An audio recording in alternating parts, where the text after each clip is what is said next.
United States media, I don't know about you, but I'm ready to go fight the British right now.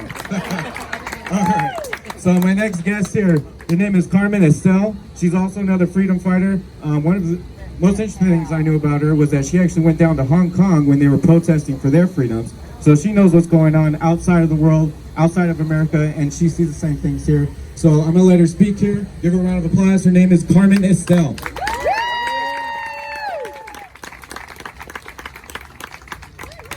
Thank you, Josh. Okay, Chris just took all the words out of my mouth, so I'm just gonna go home now. Seriously. Thank you for that. Chris, if you haven't seen his videos on Facebook, Instagram, anywhere, he is a bulldog. He is a badass MFer. I'm not gonna cuss, I promise, okay? Promise. But he's amazing, and he goes in, and he even talks crap to the police when they are overstepping our rights, okay? Now, we always back the blue. Hey, Brian. We always back the blue, but when the police overstep our rights, we need to remind them of the oath that they took to the Constitution of the United States of America. Am I right? Okay. So again, my name is Carmen Estel, born and raised Orange County native. I don't want to see my county turn blue again. I don't want to see my state continue to go down in flames. I want to talk a little bit about spiritual fortitude, okay? Our country is lacking in spiritual fortitude. Does anybody agree with that? First of all, how many Latinos for Trump do we have out here? Okay. Thank you. Asians for Trump? Any Asians for Trump? People of color, my beautiful black people for Trump? Thank you for being so brave. Thank you for being so brave and standing on the right side of history. Appreciate you. How many Americans for Trump do we have here today? Josh is right, I was in Hong Kong, and that's a little bit about what I'm going to talk about today as quickly as possible. A 1 hour speech is going to be like a 5-minute speech, so, but it almost brings tears to my eyes, you guys. I almost have to thank the evil that exists in this country, and I'll explain why, okay? The evil has woken people up a little bit. The evil never sleeps. Evil never sleeps. Evil has infiltrated our media, it has infiltrated our education system, and it has completely infiltrated our political system, okay? We good, God-fearing conservatives have sort of a libertarian mindset, where we kind of like, you leave me alone, I leave you alone, don't tread on me, I won't tread on you, everybody's good, right? But that's not the way evil works. They never sleep. Okay, they have officially now infiltrated every single part of our country. And we are the last free frontier in this world. Okay, do you guys understand how important it is to hold the line in America? It's so important to hold the line in America. And I'm gonna tell you a little bit about Hong Kong, okay? Evil never sleeps, it is completely infiltrated everywhere. Does anybody know how many people China has? Billion. 1.4 billion people. How many people does Hong Kong have? 7.5 million, okay?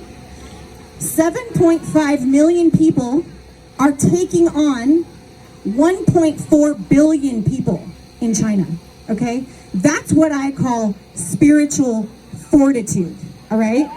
The reason why we went to Hong Kong is because they had 2 million out of their 7.5 million people on the street.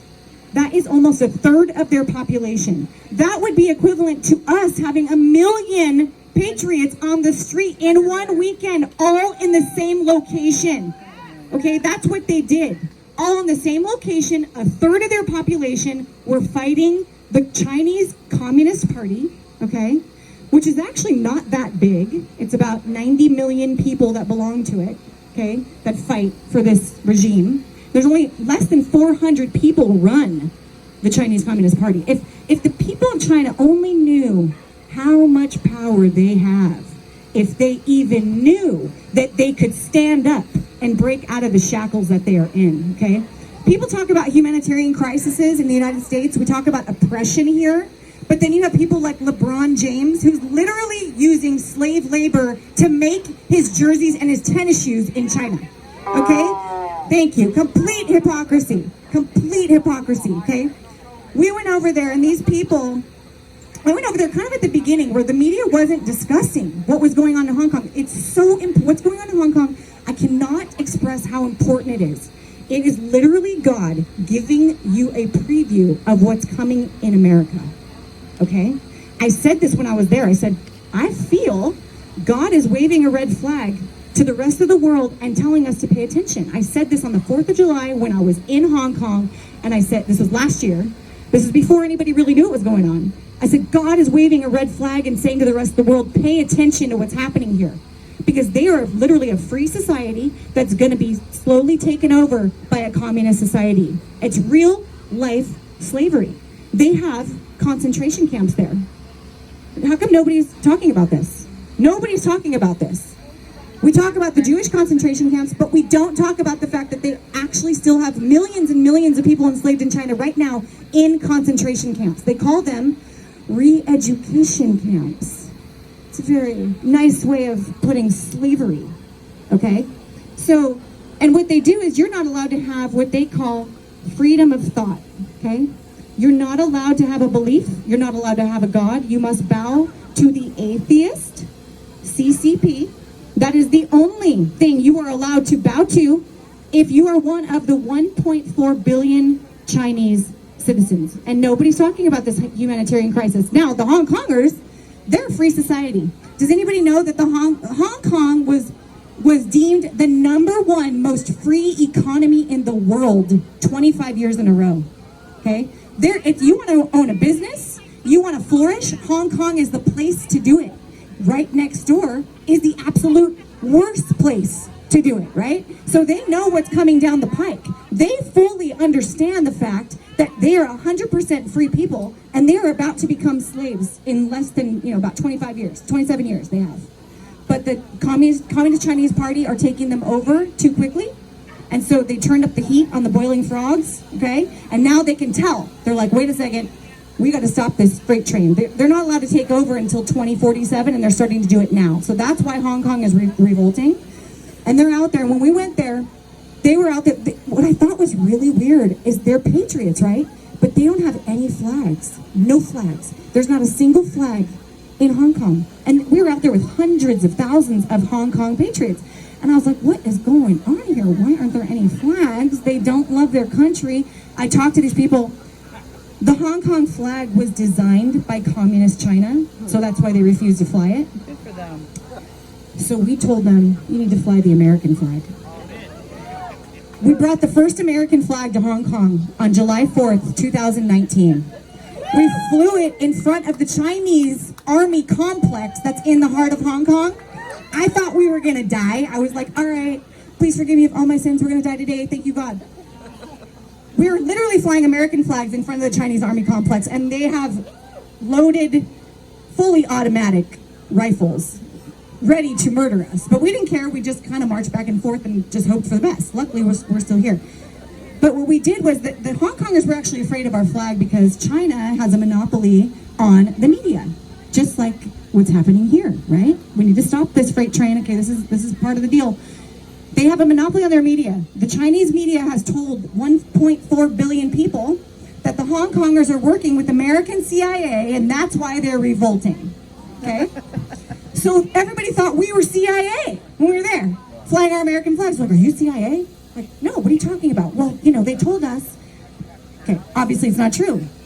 But what we did was we said, if you want the world to understand your plight for freedom, you need to be flying our beautiful American flag at every single rally that you do, and they did. And we were featured in Breitbart the very next week of Joey Gibson standing on the top of one of these massive Hong Kong rallies, flying a huge American flag. And this beautiful picture, over tens of thousands of Hong Kongers all sitting down there going, why is he flying an American flag?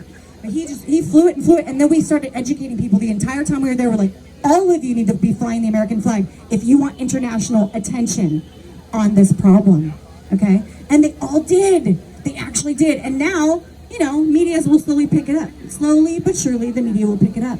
And now you can see, but this is what I call spiritual fortitude. These are 17-year-olds, 18-year-olds, some of them were 14-year-olds out there fighting for their freedom. I've said this so many times, but most of us Americans will not even sacrifice a day off of our couches, okay?